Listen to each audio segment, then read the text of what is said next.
and Goodman podcast. He is Bob Ryan. I'm Jeff Goodman, and this is going to be exclusively a college edition of the Ryan and Goodman podcast with the Final Four, with the national championship in the books. And Bob, if you can't tell, I'm wearing a Baylor Bears sweatshirt here in honor of the best team in the country this year. Yeah, well, Baylor Bears. Before I'll get to it.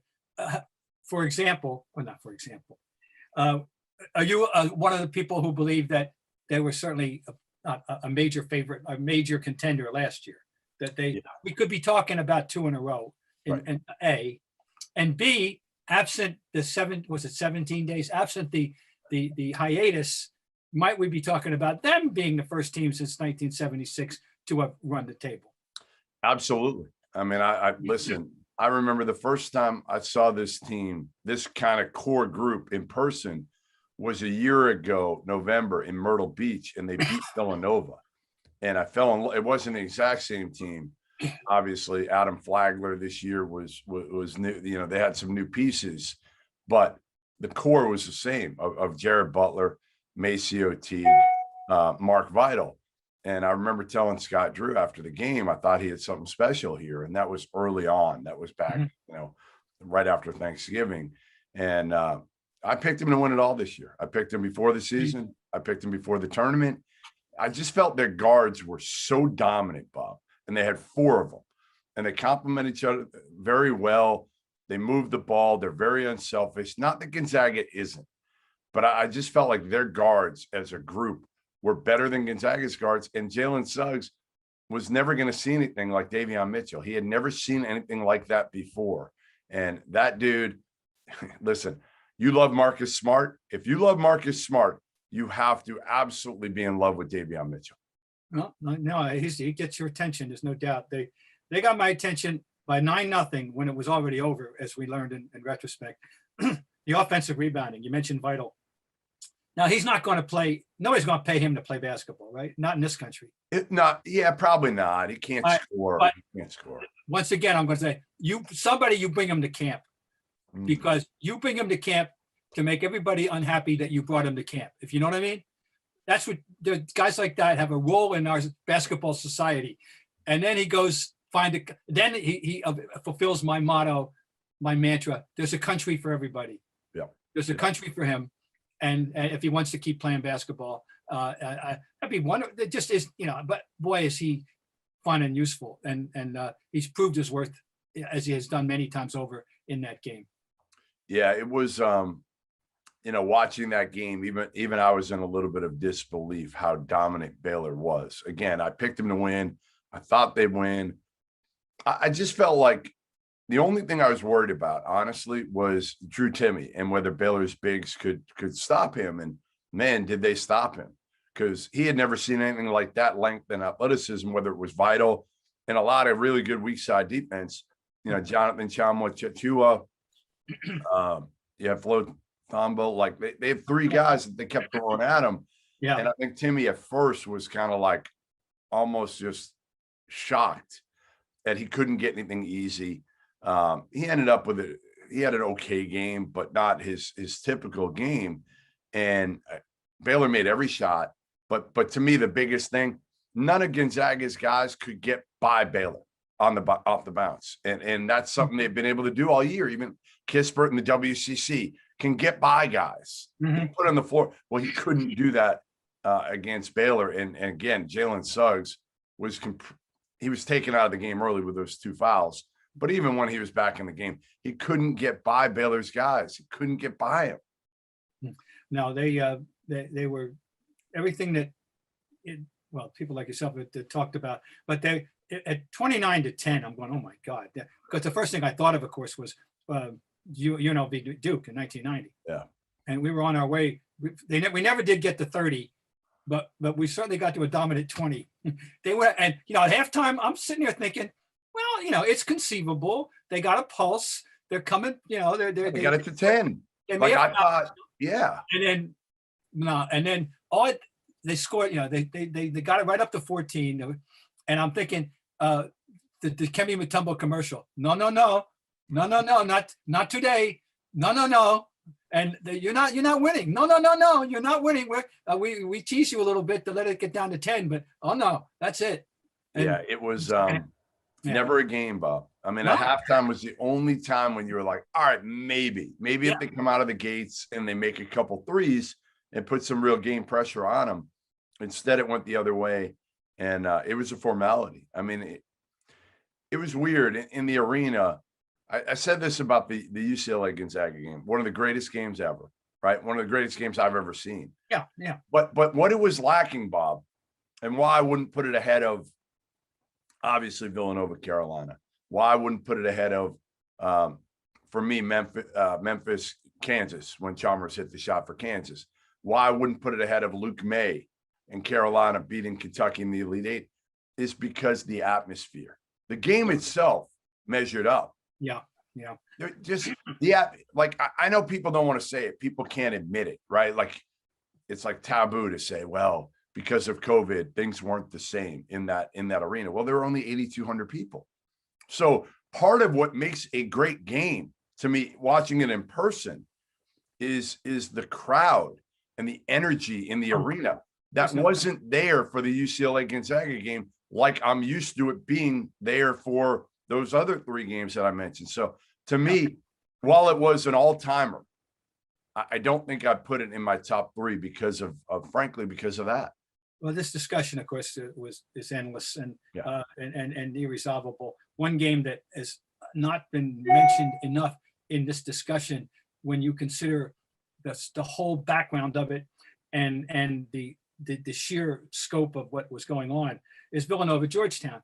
Yeah. Because you have to understand, people, Georgetown was at that point entered that game with an aura of invincibility. They had just wiped out St. John's for the third time after St. John's had beaten them once to spoil their undefeated season. They gave them the back of the hand three times, including in the semifinal game. And Villanova had entered the tournament on the heels of getting beaten by 30 by Pitt in the Big East tournament. And they had how many more losses? They had double-digit losses. 10. Yeah, I think 10 losses. I had seen them at BC BC came from behind and beat them on a Saturday afternoon. And there was nothing, anyway.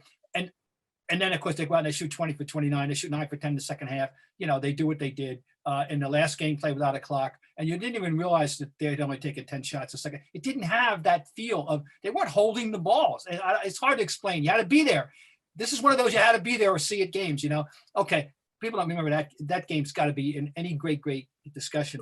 I still hold up. The best game I've ever seen is still Duke, Kentucky. And the big difference, and the difference tiebreaker, if it, let's say there had been a crowd on Saturday after, tiebreaker is that Duke was losing. Right. Tie game is one thing. It's like, there's a mountain of difference between tie, a basket that breaks a tie and a basket that puts you, when you're trailing, to win a game at the buzzer.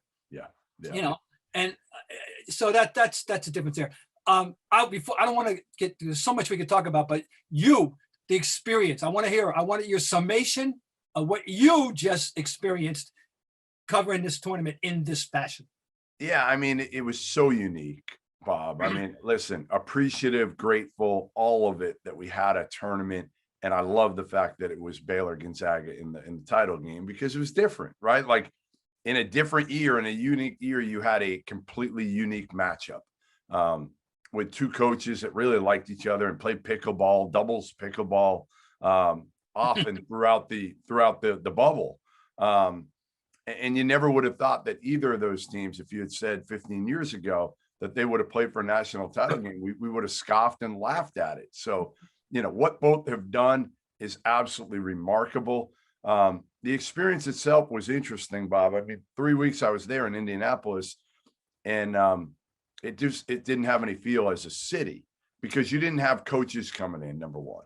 Normally, for me, my experience is generally like everywhere I walk, I'm talking to a coach, I'm talking to a fan, whatever. I'm going out at night with coaches. They have these kind of parties, whether it's Adidas running one, whether it's the Pump Brothers running, like there's just always something, a function going on into the wee hours. None of that, obviously, because no coaches showed up. There was nobody. And even fans, Bob, again, you had such a small number of fans that were allowed into these games. So, you had a small contingent of Gonzaga fans that flew out, of Baylor fans, maybe 1,000 or so. So there was no feel in downtown Indianapolis like there usually is. Indianapolis is a great city when it hosts a big time event. This was not a big time event. So it was like normal day in downtown Indianapolis, which meant honestly, no different. Like you could walk down downtown Boston today. That's kind of what it looked like, even smaller, because downtown Indianapolis doesn't have nearly as much as Boston. They didn't have a lot of outdoor seating for dining. So it was hard for us to even find spots to eat at, and it's beautiful the last few days. But it was just, it was very different. So, the one benefit for me was I was able to catch up on all the coaching changes, all those things, the transfer list, because I wasn't going out late at night every night. I wasn't schmoozing with coaches. I was on the phone doing it a lot. And obviously I went to a ton of games. The benefit of it, Bob, the benefit was being able to go to 4 Sweet 16 games one day or the next, see every Sweet 16 game. Yeah. You obviously can't do that. No, You can, I've done it before where I've seen 2 in a day, flown to 2 or driven to 2 in a different spot the next day, but never been able to see every Sweet 16 game like I was able to do every Elite 8 game. So that part was fantastic. But again, I missed the atmosphere. And I think I also feel bad for Baylor. They didn't have that. And Scott Drew and I talked about it before the tournament started, Bob, of Scott was going to allow me to be embedded with them. He had fully signed off on it. He was like, if you can clear it by the NCAA, come in the bubble, you can do everything with us, everything. And I was going to do it with Baylor because I really felt like Baylor was going to win it all. And I ran it past David Warlock of the NCAA, and he said, no, we can't. Even if you were one of the 34 tier 1s that Baylor allotted, which Scott Drew wasn't going to make me one of the 34. He's got other people that have been with that program all year. I wouldn't have asked him to do that anyway. But Warlock said, even if you were one of the 34, even if you aren't one of the, like, no matter what, we're not going to clear you for that in the bubble, which sucked because, again, Scott Drew, I guess what I'm getting at is he wanted the experience for these players also to have media. He felt like that is a part of the experience for these kids to be able to talk. And instead, it's us doing Zoom calls all year and throughout the NCAA tournament. It was all very different. Yeah. They didn't get the normal experience, but they did get a chance to win a national title. And that was obviously very important. And we had, every game except for one played in the NCAA tournament. VCU, the only team that was not able to participate, that was picked to play in the NCAA tournament. So it ran better than I thought. I'm glad we got through it. But there were certainly some teams that weren't exactly ecstatic at this season, namely the Ivy League. Those teams that didn't even get a chance to play. Didn't play at all. No, right. No. We did talk to Timme earlier in the season. Well, it's okay. It's the lid on. I want to, before we exit, the games. I thought one of the most interesting developments of this whole postseason was just the chatter about the women. Yeah. And all right, it starts with was it a TikTok that the young lady posted? Yeah, I don't remember how. All right, but I started with that and all the ramifications of that.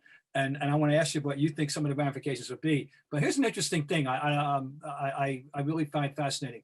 The end of the UConn Baylor game, which was did she get fouled or didn't she get fouled by the two? And the whistle did not blow and the game ended and UConn won the game. Well, I was involved along with who knows how many other people, in endless Twitter chatter about the end of that game.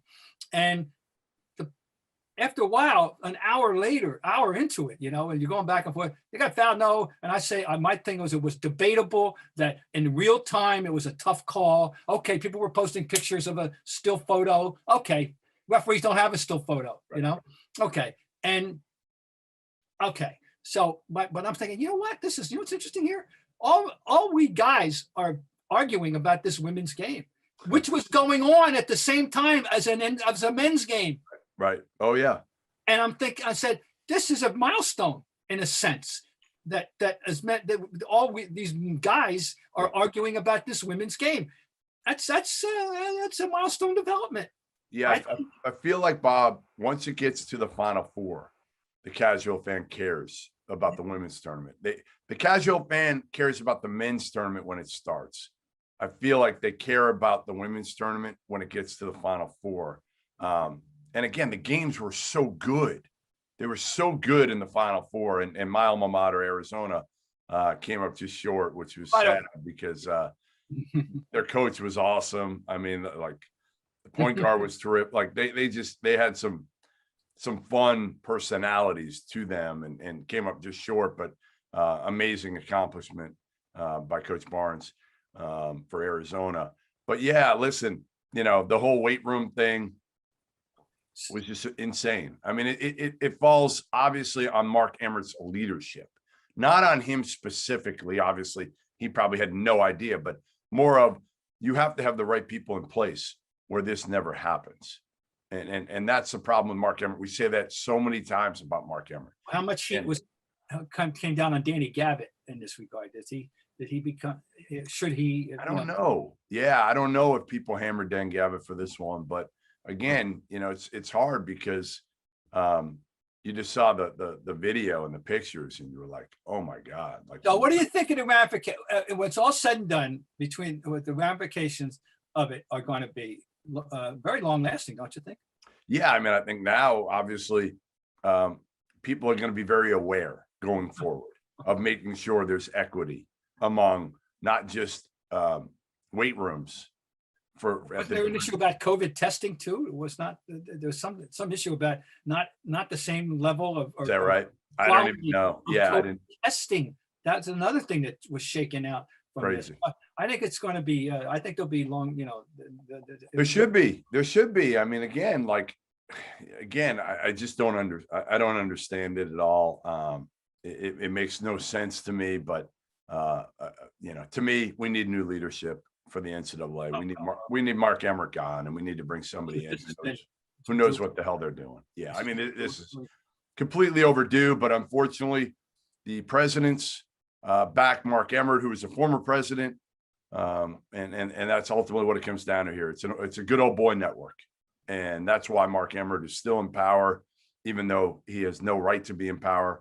And something needs to change, should change, but it won't. But it won't, because again, it's just good old boys taking care of other good old boys.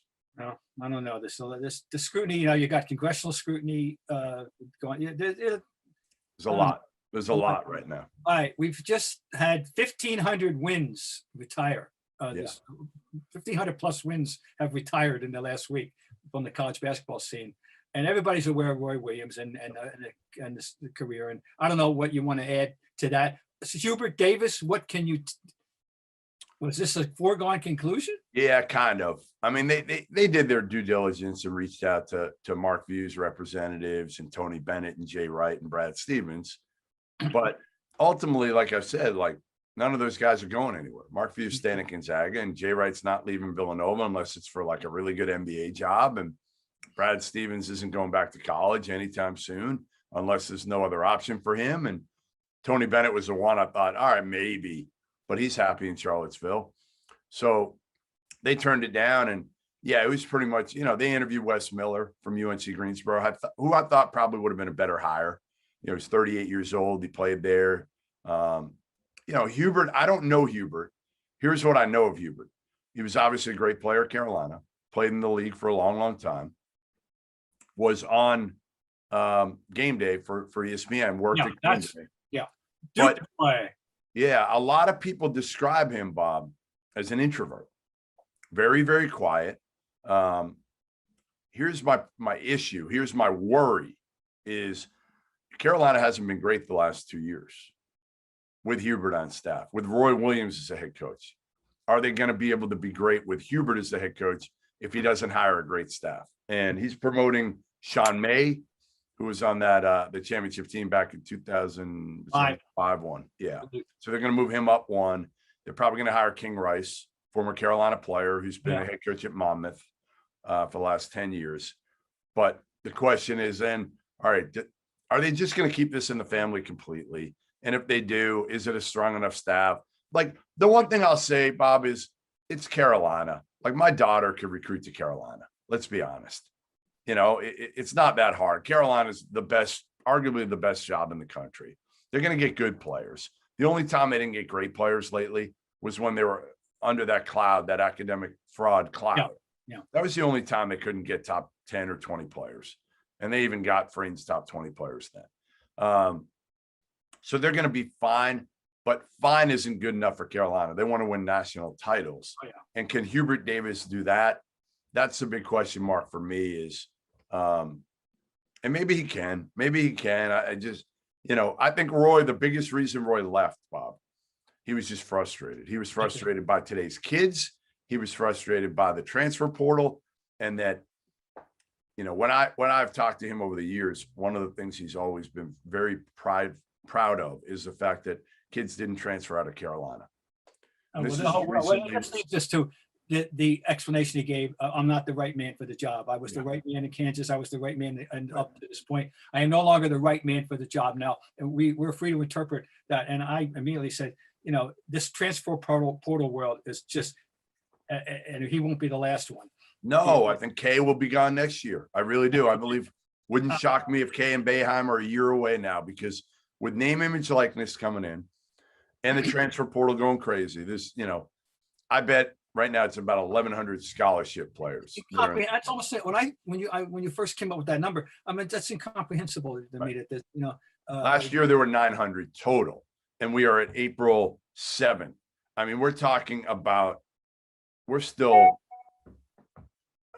got a few. It's probably going to be double. I mean, it honestly might go from 900 to 1,800 this year. Now, again, you've got to include the fact that every kid had their year back. So now all those seniors are putting their name in the portal. There's probably 300 seniors in the portal. Mm-hmm. So it's a little bit skewed because of that. But ultimately, Roy Williams left because, frankly, he was frustrated. He had lost some of that desire because of everything that has happened lately. So, you know, Hubert Davis was the easy pick. He had been there 9 years. And that was the biggest difference for me. Indiana fans are like, well, why didn't you kill the Hubert Davis pick like you killed the Mike Woodson one? And my biggest reason is, first of all, Hubert Davis is, I believe, 50 years old. 51, I think. Yeah. Mike Woodson's 63. Hubert Davis has been in college coaching for the better part of the last decade as an assistant coach. Mike Woodson has spent 0 days as a college assistant coach or a head coach. The other thing is Carolina's Carolina. Indiana's not. It's a top 15, 20, 25 job right now in the country. Carolina's arguably one. You can make a case it's 1, 2, 3, 4, but it's certainly in the top 5. So Hubert Davis, is going to be hard for him to screw it up. If Indiana doesn't hire the right staff, and they've started to put it together, they kept a guy named Kenya Hunter. They brought back Dane Fife, who's been at Michigan State, and they'll have one more, maybe Mike Lewis, who's a former Indiana player, who's at UCLA as an assistant. Solid, pretty good staff. So maybe they have a shot. But, the Mike Woodson one baffled me, Bob. The Hubert Davis one, again, I probably would have went with Wes Miller in that regard, but I don't hate it by any means.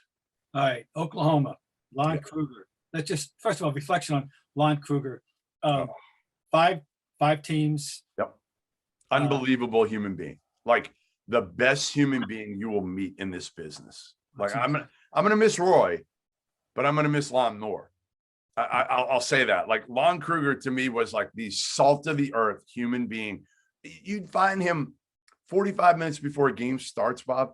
He'd be sitting in the stands by himself, and fans would go up to him, and I'd go up to him, and he'd just be like, and I asked him about it last week, and he said, well, it was better than the alternative, being stuck in the locker room.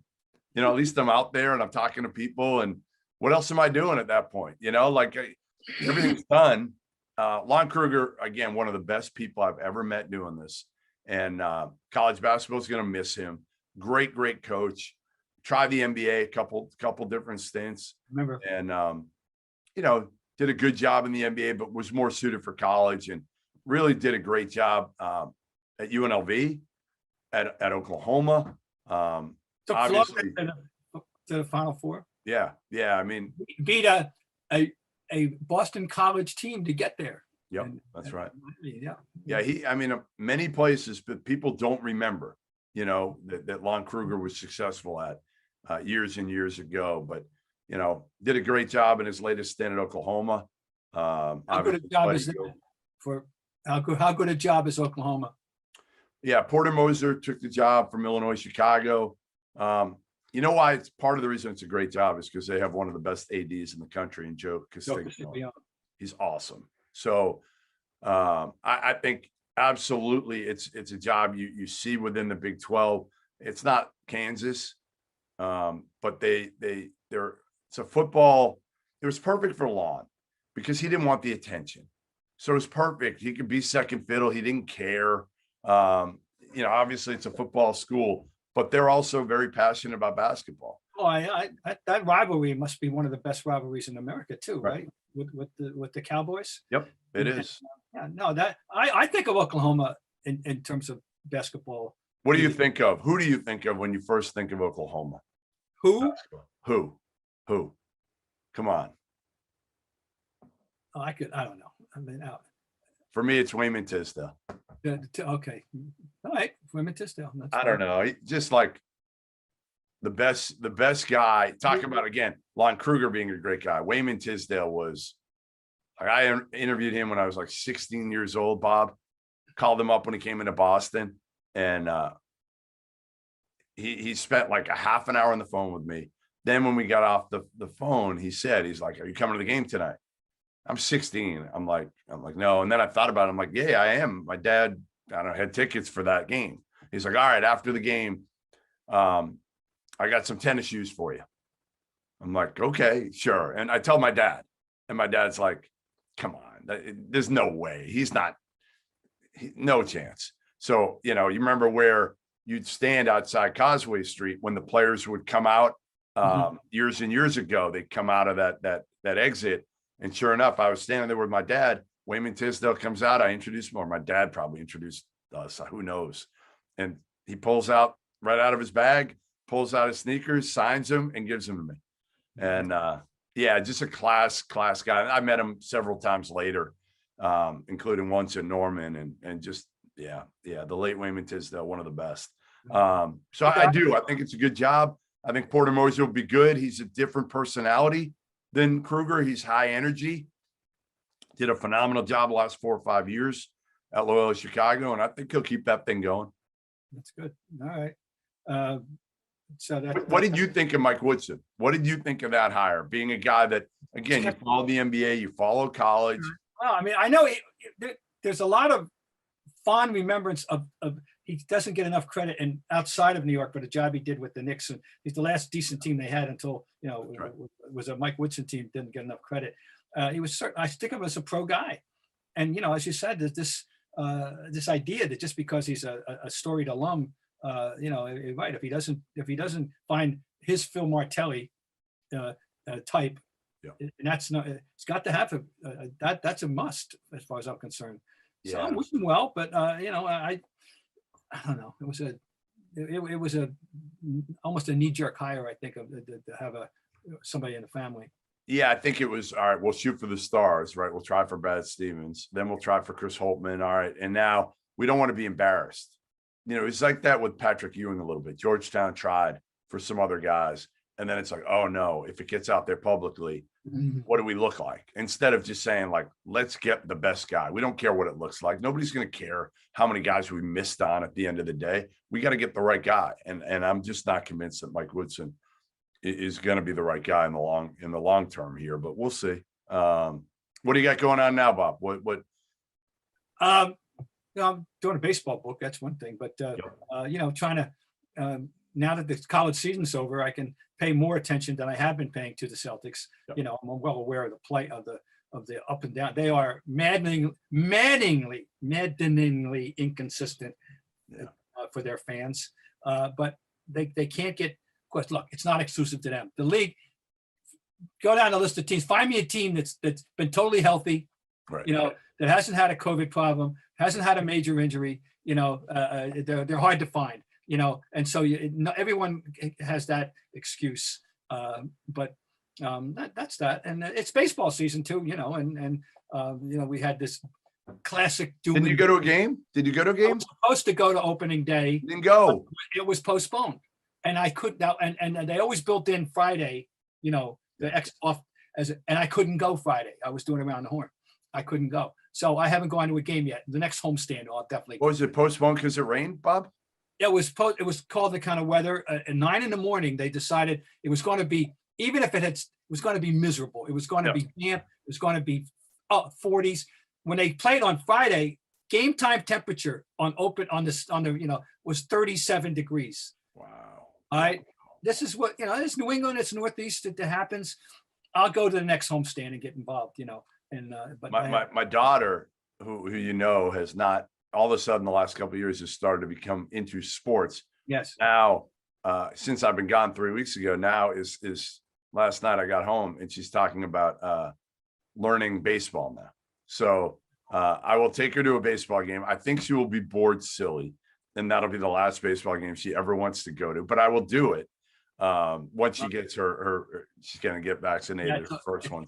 I hope you get lucky because, the game has changed and the games are too long and it's too much. I love it. I still love it in person, Bob. But I love it in person on a 70-degree day. To me, again, I don't want to be sitting outside watching baseball when it's 50 degrees or 40 degrees. I have no desire. Whatsoever. I love going to the ballpark and I miss covering baseball. But when it's that, Sunday afternoon, 75 degremagdegrees. Oh yeah. That's when it's it shouldn't be an ordeal. They remember the old days of candlestick, they had the quad candlestick. Yeah. And I got there once and it was a beautiful night. I got lucky, Did you? Yeah, I got lucky. It was really nice. But no, it's and the games are, just check them out. I one of my morning rituals when I read the box scores is checking out time of game. And there haven't been too many games under 3 hours in baseball played thus far. Not too many. No, and I think I think we need to go to a Celtics game. Yeah, well, right. Okay. Science, that's fine. That's fine. Let's look. Let's look at the schedule, and I got my second shot today. Yeah, I'm vaccinated. So let's check out the schedule here later in the month, and I'm looking at it right now, and maybe we get go see a Phoenix in a few weeks and see like Devin Booker or something like that. There aren't some. Check it out. They're on the road. They're on the road. They're in the road a good amount, but we'll figure it out. And next week we'll get back to our NBA heavy. Now with the college season over and Baylor winning the national title, we can close the books on. I'm sure there'll be some more news, but for the most part on the college season. I just thought that, I was disappointed. I was kidding with my friend Charlie Pierce. The one name that I never heard anyone reference in terms of Baylor and maybe the greatest player ever, the microwave. Yeah. Vinnie Johnson. Nobody never mentioned, he was, I just thought, hey, let's remember the microwave. But they don't have a whole great basketball legacy, They do not. But I'll tell you what, they may be starting one right now. If they can keep this thing going, they might be starting one. So, all right, there you have it. Another edition of the Ryan and Goodman podcast in the books. We will see you next week. So make sure you listen to the Ryan and Goodman pod wherever you listen.